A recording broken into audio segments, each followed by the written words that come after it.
Tu es une femme forte, une femme de caractère, mais tu as du mal à rester durablement dans un couple. Et puis aujourd'hui, tu te demandes, est-ce qu'on ne t'a pas gâté au village? Alors, je t'invite à regarder cette vidéo jusqu'à la fin car ça va beaucoup t'édifier sur ton caractère et comment le maîtriser pour pouvoir être heureuse toi aussi dans une relation. Le fait que tu sois une femme forte, une femme de caractère, une femme indépendante n'est pas négatif. Parce que c'est le résultat, c'est le cadeau que la vie a pu t'offrir au fur et à mesure que tu te battais pour ne pas mourir de faim. Au fur et à mesure que tu te battais pour te réaliser. C'est une bonne chose. Mais seulement, à force de toujours être Rambo, tu as perdu la souplesse. Tu as perdu l'écoute. Tu as perdu la tendresse. C'est ce qui te manque. Mais ça ne veut pas dire que ce n'est plus en toi. Être une femme forte, de caractère et tout cela doit être un avantage pour ton couple et non un inconvénient. Quand tu veux te lancer dans une zone, tu veux durer en couple, sache que le couple a ses codes. Quand tu veux qu'un homme ait le plaisir de t'appeler mon épouse, il va falloir qu'il se sente respecté. Il va falloir qu'il se sente valorisé. Il va falloir qu'il se sente important d'être avec toi.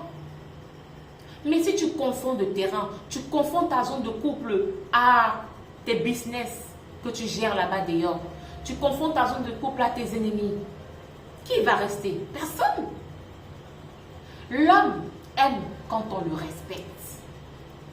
Pas que quand il dit A, tu dis à Z. Pas que quand il ne peut pas t'acheter ceci, tu l'as déjà insulté jusqu'à lui rappeler comment tes entrées financières sont plus grandes que ses entrées. Aucun homme ne va supporter ça. Aucun homme n'aime une femme agressive, une femme qui ne sait pas maîtriser ses émotions. Ce n'est pas en étant câline, en étant gentil. Ce n'est pas en prenant soin de lui.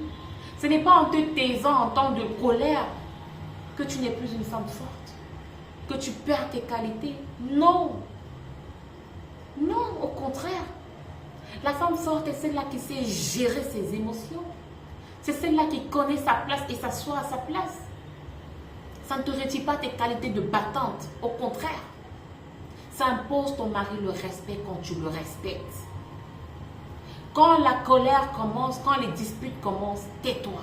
Quand vous commencez à vous faire la guerre, laisse-le parler. Laisse-le sentir sa voix résonner.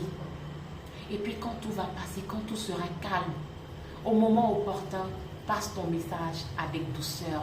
Si ça ne va pas, si tu ne peux pas encore gérer tes émotions, trouve un moyen de t'enfuir. C'est mieux. Ne va pas nez à nez avec lui. Eux, ils n'aiment pas ça. Parce que tu es une femme forte, parce que tu es une femme de caractère.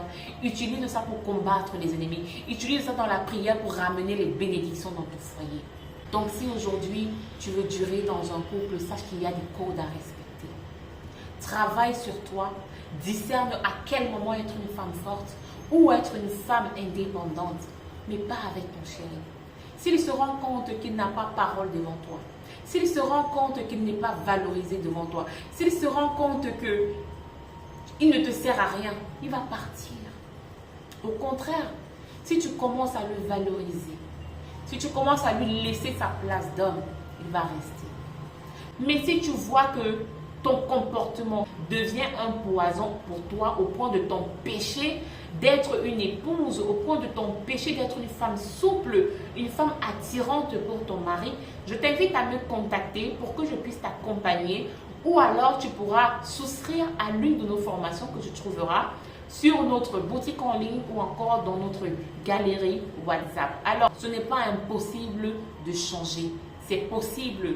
Seulement, il faudrait que tu aies un bon accompagnement. Et pour cela, n'hésite pas à me contacter. Je t'attends pour te permettre de devenir la femme forte à l'extérieur, souple à l'intérieur et de permettre à ton chéri de se sentir fier de t'avoir. D'accord?